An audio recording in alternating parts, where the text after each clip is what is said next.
नमस्कार दोस्तों। रीट 2024 का नोटिफिकेशन जो है 12 दिसंबर को जारी कर दिया गया था। यदि अभी तक आपने इस नोटिफिकेशन को नहीं देखा है तो अब देख लेते हैं।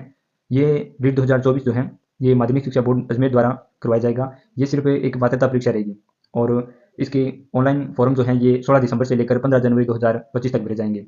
और संभावित जो परीक्षा तिथि भी यहाँ पर दी गई है कि 27 फरवरी को जो परीक्षा है वो 27 फरवरी 2025 को की जाएगी। 2 चरणों में वो परीक्षा ली जाएगी। प्रवेश पत्र हैं वो 19 फरवरी तक डाउनलोड के लिए कहा गया है। 19 फरवरी को प्रवेश पत्र जारी कर दिए जाएंगे। उसके अलावा ऑनलाइन के बारे में कहा गया है कि भी यहाँ पर जो ऑनलाइन जो प्रक्रिया जो है ये जो राज्य education board Rajasthan government in पर आप जाकर रीट 2024 के लिए आवेदन कर सकते हैं। आवेदन शुल्क रखी गई है। आवेदन शुल्क जो है वो लेवल 1 के लिए 550 रुपये और लेवल 2 के लिए 550 रुपये। यदि दोनों के लिए आवेदन करते हैं 750 रुपये देने होंगे। और ये फीस जो है ये चालान के माध्यम से, डेबिट कार्ड के माध्यम से, नेट बैंकिंग या ई मित्र के द्वारा जमा करवा सकते हैं। और इसमें महत्वपूर्ण बातें देखें तो फॉर्म भरने के बाद ये शुल्क जो है किसी भी प्रकार से लौटाया नहीं जाएगा।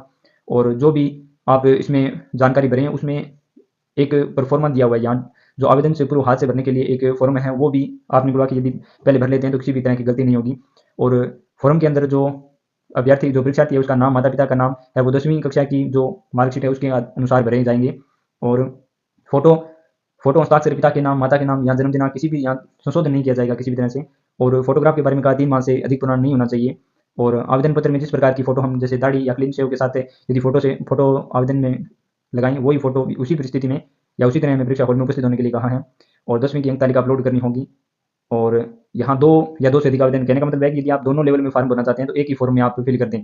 अलग अलग यहाँ 2 से अधिक आवेदन करने वाले के फॉर्म निरस्त माने जाएंगे। और आवेदक जो है वो जो आवेदन की जो प्रति है वो डाउनलोड करके स्वयं सुरक्षित रख लेंगे। उसके अलावा शैक्षणिक योग्यता के बारे में कहा गया है। शैक्षणिक योग्यता में यहाँ पर हम देखते हैं कि लेवल 1 और लेवल 2 में 50% के लिए जो कहा गया है तो यहाँ पर 50% वाली जो बात है उसके लिए यहाँ पर नीचे दिया गया है कि गाइडलाइन एनसीटीई जो है उसमें ये कहा गया है कि जो 50% जो अंक वाली जो है यहाँ पर स्नातक या स्नातकोत्तर बीएड में यहाँ पर जो जिन्होंने पाठ्यक्रम जुलाई 2011 में दाखिला ले लिया था यानी स्नातक की डिग्री में जुलाई 2011 से पहले दाखिला ले लिया था उनको ये 50% वाले जो अंक हैं ये कोई जरूरी नहीं है। उनके लिए 5% की छूट भी है यानी वो 45% वाले भी यहाँ पर वैलिड होंगे। और इसके अलावा महत्वपूर्ण बात देखें तो ये जो सिलेबस है वो हमेशा की तरह वही रखा गया है। 30% जो है वो मनोविज्ञान के पूछे जाएंगे। 2 भाषाएं, एक फर्स्ट लैंग्वेज और दूसरी लैंग्वेज जिसमें 30% वो पूछे जाएंगे। और विषय से संबंधित 60% पूछे जाएंगे। लेवल 1 में गणित और पर्यावरण हो जाएगी 30-30%। उसके अलावा महत्वपूर्ण बात इसमें यहाँ पर है जो न्यूनतम उत्तीर्णांक से संबंधित जो बात है उसमें सामान्य जो वर्ग है उनके लिए या अनारक्षित जो वर्ग है उनके लिए 60% यानी 150 प्रश्नों में जो 90 प्रश्न होते हैं यदि वो हम प्राप्त करते हैं तो यहाँ जो पात्रता परीक्षा है वो पास मानी जाएगी। एसटी वालों के लिए, अनुसूचित जनजाति वालों के लिए यदि 55% अंक प्राप्त करते हैं तो जो पात्रता परीक्षा है वो पास मानी जाएगी। और एससी, अनुसूचित जाति, अन्य पिछड़ा वर्ग ओबीसी और अति पिछड़ा वर्ग एमबीसी और जो आर्थिक रूप से कमजोर वर्ग ईडब्ल्यूएस जो है उनके लिए भी यदि वो 55% अंक प्राप्त करते हैं तो वो पात्रता पास मानी जाएगी।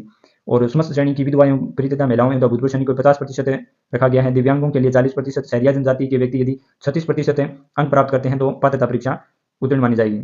और इसके अलावा कोई महत्वपूर्ण जानकारी इसमें नहीं है। महत्वपूर्ण जानकारी यही है कि फॉर्म 16 दिसंबर से 15 जनवरी तक भरे जाएंगे।